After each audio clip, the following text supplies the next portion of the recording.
do a inspection. It's called the CEPSCI inspection. This is the inspection for erosion and sediment control on a construction site. Just want to go over some do's and don'ts when you're on a construction site doing the inspection. Let's go look.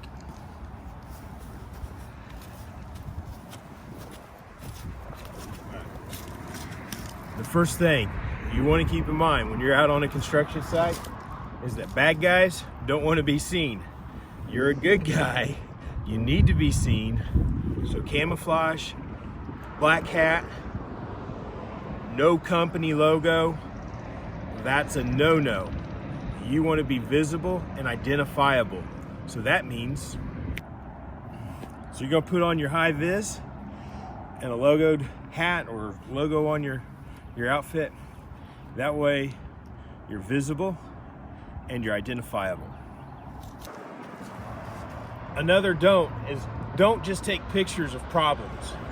Here's a situation where we've been coming in for the past few weeks and there was a rill or erosion going down the slope into the pond. We've been telling them, don't let that stay. They've now fixed it. I need to take and make sure I get a good picture to prove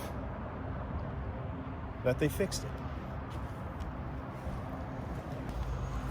So not only are we taking pictures of bad things, but we're also taking pictures of good things. We also are going to note in our report when the last rain event took place. So we just had a rain the other day. There's going to be water standing, but I'm going to take a picture. I got to do it in such a way that I don't really like getting my shadow in my pictures. But I'm going to take a picture of the surrounding area, not just a picture of the problem. So a picture up close and down on the B&P doesn't show us where it is on the job site. So picture up close, don't do. Picture showing some background and what's going on all around it, do. So again, take pictures far away, make sure you have a shot of the surrounding area, but also close enough so that you can see what the picture's of. That way, when the regulators or the grader is looking back over your reports, they can tell where that issue is that you're pointing out to them.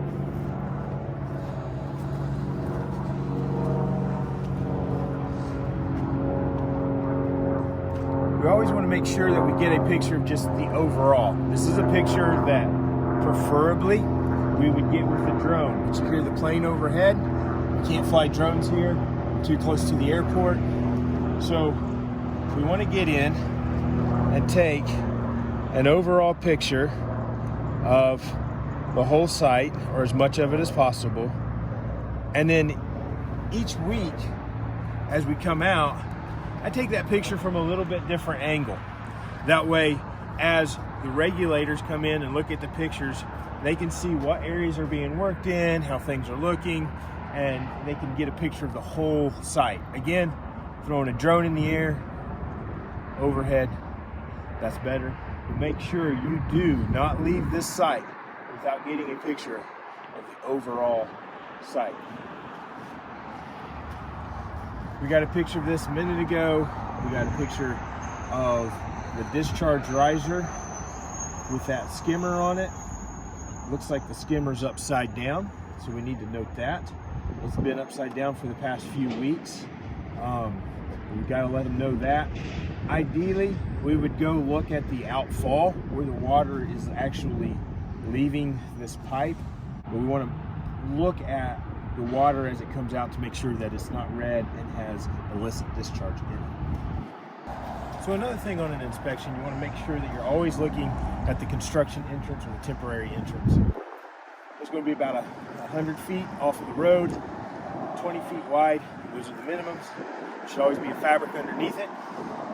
And what we're looking for here is just to make sure that this rock is actually kicking off the mud as equipment is going in and out, primarily out of the job site. The picture that we're going to take is actually of the road to show that there's no dirt or tracking going onto the road.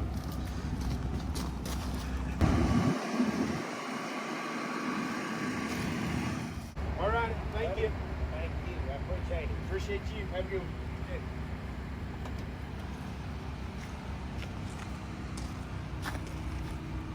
So every time you're on the site, you want to make sure that the job supervisor knows that you're there, and then also work on that relationship. That conversation was not just about the site. How's your family? Have a good weekend. Those type of conversations as well.